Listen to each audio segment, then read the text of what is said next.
Spurs face an injury crisis. Arsenal could lose Sven Mislintat. Old friends become enemies in Ligue this evening. There's transfer rumours from around Europe. And of course, we have today's great debate. That and more coming up in the next few minutes as I am your host, Matt Froelich. You are the One Footballers and this is the Daily News. First up, and it's the dreaded news that Spurs fans did not want to hear.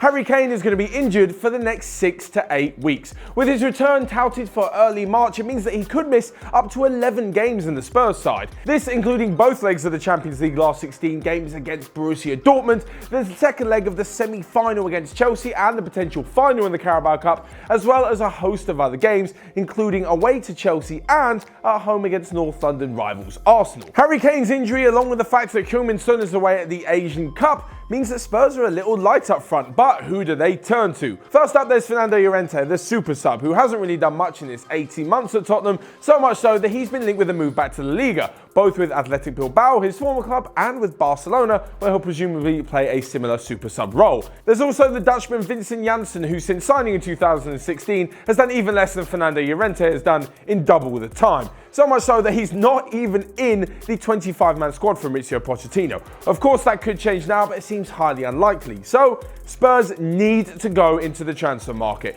Even though they've got a new stadium coming up and Chairman Daniel Levy doesn't seem so interested in purchasing anybody, they just absolutely need to. There's no way they can continue fighting on all four fronts if they don't have the firepower up front. With Son and Kane missing, that's 47% of Tottenham's goals this season completely gone. But what do you think, Spurs fans? Let me know in the comments section down below how much Kane will be missed and who can come in to replace him. But moving on from Spurs and to North London rivals Arsenal, who are set to lose their head of scouting, Sven Mislintat. Now, it's not too dissimilar under the circumstances to which he left Dortmund a few years ago, where he had a massive argument with Thomas Tuchel about a potential signing from Atletico Madrid, and well, it's the same this time around. Basically, this time Mislintat's transfer recommendations have been completely and utterly ignored by former Barcelona executive Raúl Sanllehi.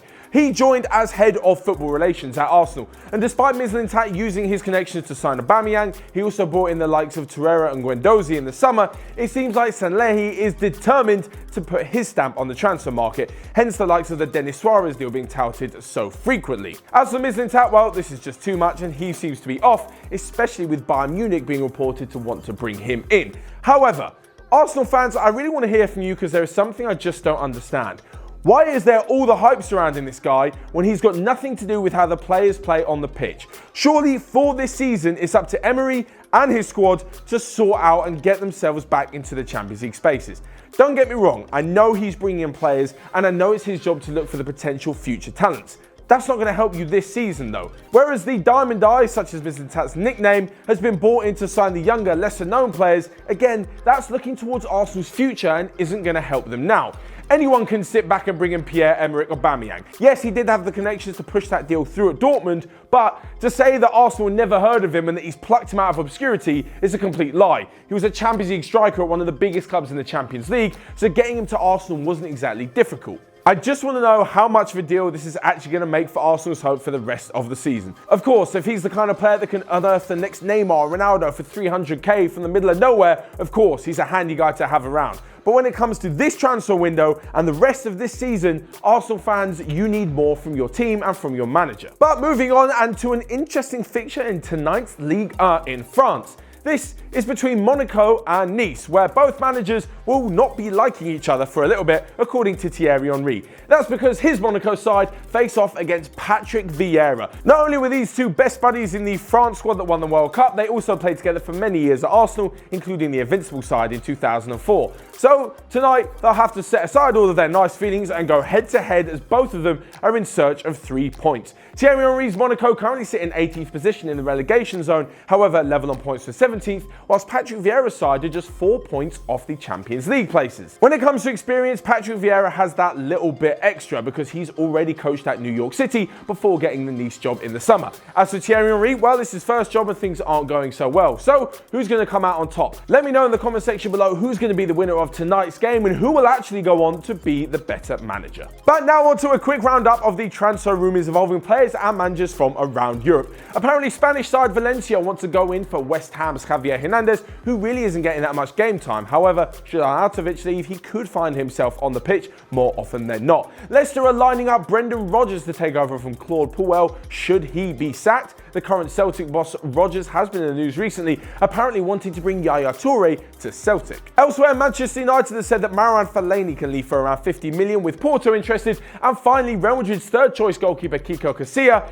has almost made a move to Leeds United permanent, with the Championship leaders looking to invest heavily in their goalkeeping position. And finally today we come to this week's great debate. As you know, every Wednesday our heads in the OneFootball newsroom put together some sort of interesting question for you guys to answer. Of course, you can go and check out the app to find out their answers as well as mine in there, but for you guys on this video, I want to hear yours down below. The question this week is, who has been the best and worst January signings? Now, it doesn't have to be best in terms of record, it could be for you personally, one that you remember, a favourite player that you enjoyed. For me, the worst has got to be Fernando Torres. Back in 2011, Chelsea spent £50 million on Torres, and there's no reason why they shouldn't have done that. He was fantastic at Liverpool.